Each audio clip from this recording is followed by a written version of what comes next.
Hello and welcome to the latest installment of History's Greatest and Craziest Persuaders with David Lowenthal. I am David Lowenthal, and today we're going to be talking about the man who has the most respected opinion in the world.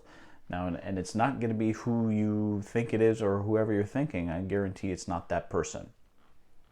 And specifically why I bring that up is because we're going to be talking about this weird thing that I'm calling the guardian angel principle that gets people hooked, that gets your customers, gets your donors, get your prospects of any kind, hooked on listening to you and getting your opinion on the product or service or industry that you're involved in, and will not do anything without first hearing your opinion on it. Now, the man who I think has the most respected opinion in the world is a man by the name of Robert Parker.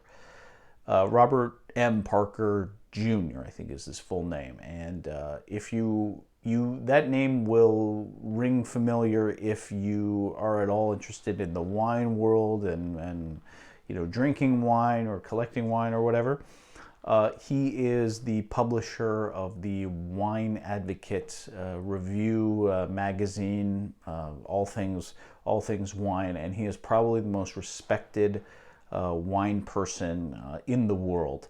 And I say that because I recently read a biography of him called The Emperor of Wine, and his biographer said something really interesting, and that was that he not only was the most important critic in the wine industry, he was the most important critic in any industry, period, because his opinion, no opinion in the world can shift an industry more than his opinion of wine can shift the opinion or shift the industry in the wine world. It just can't happen.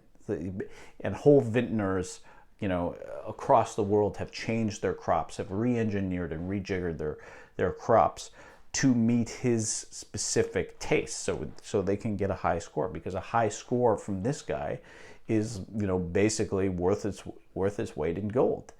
Now, that's something that you can draw on in your industry or in your nonprofit world. If you have the respected opinion of people in your market, if you can have that guardian angel secret, maybe you're a political group and you put out report cards on various politicians to people to donors who are very interested in your cause. I know a lot of gun rights groups do this. They put out various kind of report cards on where different politicians stand on the issue of gun rights. I know that abortion rights groups do this, put out different ratings because they've gotten to a point where their donors respect their opinions on certain things. Now, if you're a business, you can do this on, I don't know, if you're in auto parts or something, and you can, give different grades. You have J.D. Powers and Associates, which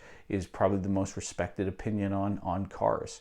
I have no idea what else they do. I just know that they have a very important opinion on cars that everyone takes very seriously. So just think about ways that you can influence your market like that, and that's something you can have a monopoly in. That's something you can have a monopoly in, where you are their kind of portal to what they should do. That's an extremely valuable asset that you can have, or you may already have, that you should definitely leverage in all of your marketing. So, have that guardian angel principle in the back of your head with everything you write in marketing. So, thank you for tuning in today. This is David Lowenthal of 32 Jackpot Marketing Secrets from History's Greatest and Craziest Persuaders. Signing off. Thanks for watching.